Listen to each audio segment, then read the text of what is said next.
अस्सलाम वालेकुम। उम्मीद है आप सब खैरियत से होंगे। नाज़रीन, आज मेरे व्लॉग में डिफरेंट टॉपिक्स हैं। चूँकि सियासी सूरत हाल दिन ब दिन बल्कि हर घंटे काफ़ी तेज़ी से बदल रही है। अगर आप वफाक में देख लें तो वहाँ पे अलग सूरत हाल है। अगर आप पंजाब की सूरत हाल देखें तो वहाँ पे बजट ही पेश नहीं हो पा रहा। इसके साथ साथ इमरान खान साहब ने अपने दौर में जो करप्शन की कहानियाँ थीं वो अब निकलती चली आ रही हैं। चाहे फराग गोगी का मामला हो, चाहे रियाज मलिक का मामला हो, चाहे अल कादिर ज़मीन का मामला हो, गर्ज कोई चीज़ भी अब छुप नहीं रही।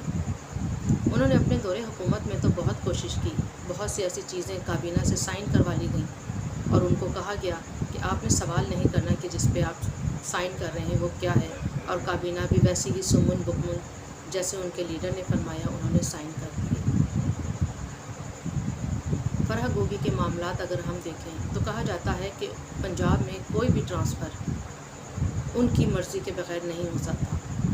उनको एक ब्रीफ केस जाया जाता था और उसमें से आधा हिस्सा बनी गाला में पहुंचा दिया जाता था, जिससे कि ये मुकम्मल तौर पर इनकारी हैं। लेकिन चूँकि हर चीज़ का सबूत मौजूद है जिसको ये लोग इनकार नहीं कर सकते। इसके अलावा उन्होंने जो अपना उस्मान बुज़दार, वसीम अकरम प्लस बिठाया हुआ था, उनकी भी करप्शन की कहानी ज़बान ज़द-ए-आम है। रियाज मलिक का मामला आजकल हर चैनल पर आम है। वैसे तो काफ़ी चैनल्स के पर जलते हैं, वो रियाज मलिक के मामला को उठाते नहीं हैं और बहुत से अखबारात में भी ये सिलसिला है।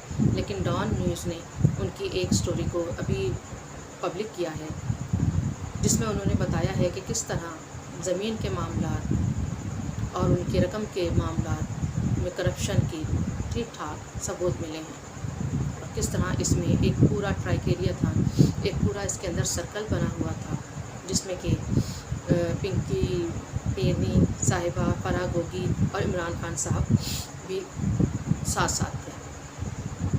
अगरचा इनके दूसरे हवारी इस बात से इनकारी हैं, वो इस बात को मान नहीं रहे, लेकिन जो सबूत राना सनाउल्लाह साहब ने अपनी प्रेस कॉन्फ्रेंस में शामिल किए हैं, दिखाए हैं, उससे कोई भी इनकारी नहीं हो सकता। इसके साथ साथ हम आजकल देख रहे हैं कि परवेज़ मुशर्रफ के बारे में बहुत बात की जा रही है। उनको पाकिस्तान लाने के बारे में बात कहा जा रहा है। बिल्कुल आना चाहिए, वो पाकिस्तानी शहरी हैं, क्यों नहीं आना चाहिए।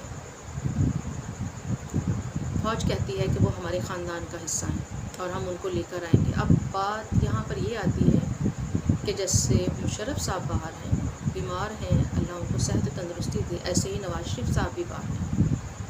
क्या दोनों पर एक ही असूल लागू होगा?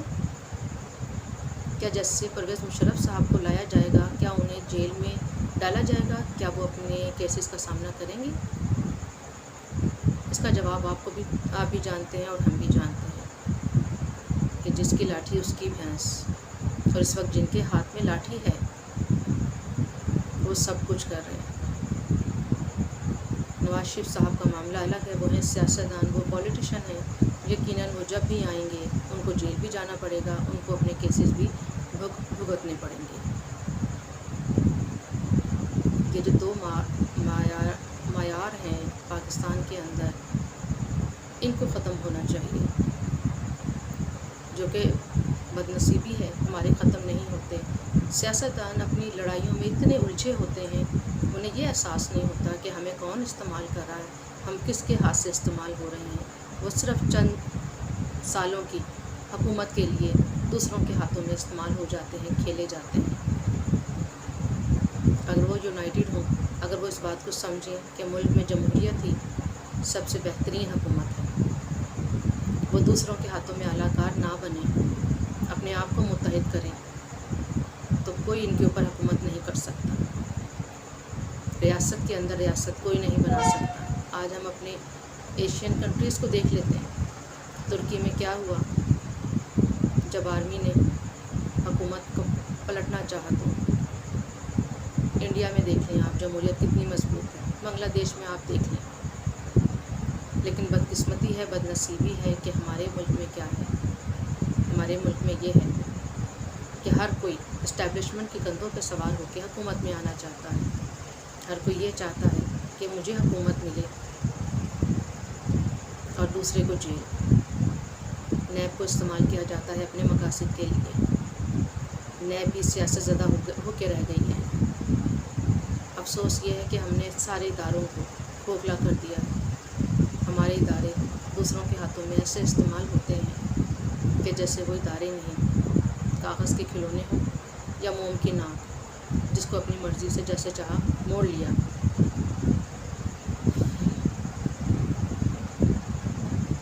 ہم دیکھتے ہیں کہ ایک عرصہ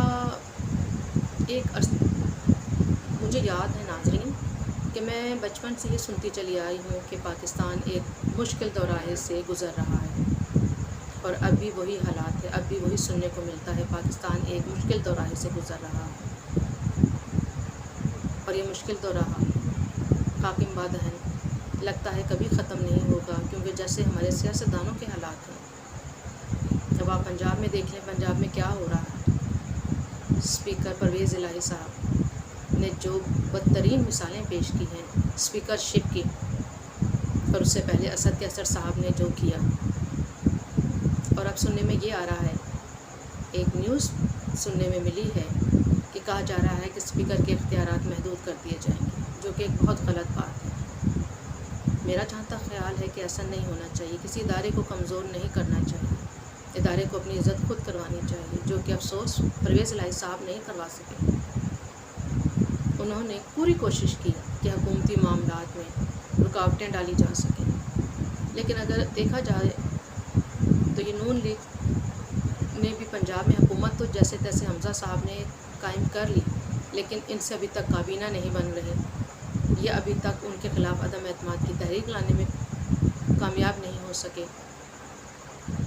اگر پرویز الہی صاحب غلط کام کر رہے ہیں، نیگیٹو رول پلے کر رہے ہیں، تو ان کی بھی سمجھ نہیں آتی کہ حمزہ صاحب کس چیز سے ڈرے ہوئے ہیں، یہ نون لیگ کس چیز سے ڈری ہوئی ہے، یہ کوئی ایکشن کیوں نہیں لیتے، آئین اور قانون کو سامنے رکھتے ہوئے لیگل ایکشن کیوں نہیں لیا جاتا، بجائے اس کے کہ آپ اسپیکر کے اختیارات کو کم کر دیں، جو کہ نہیں ہونا چاہیے۔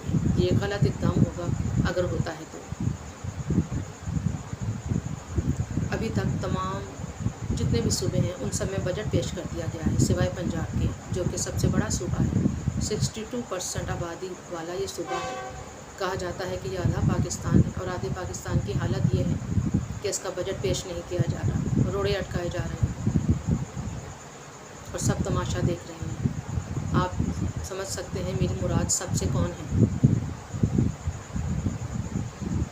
بس آپ اور میں مل کے دعا ہی کر سکتے ہیں کہ اللہ ہمارے اس ملک پہ رحم کرے، سیاستدانوں کو ہوش کے ناخن دے، اور ان کو سمجھ بوجھ دے کہ اگر خدا نخواستہ یہ پاکستان نہیں ہوگا تو ان کی سیاست بھی نہیں ہوگی، ان کا وجود بھی نہیں ہوگا۔ اسی بات کے ساتھ اپنا بہت خیال رکھیے گا۔ اللہ حافظ۔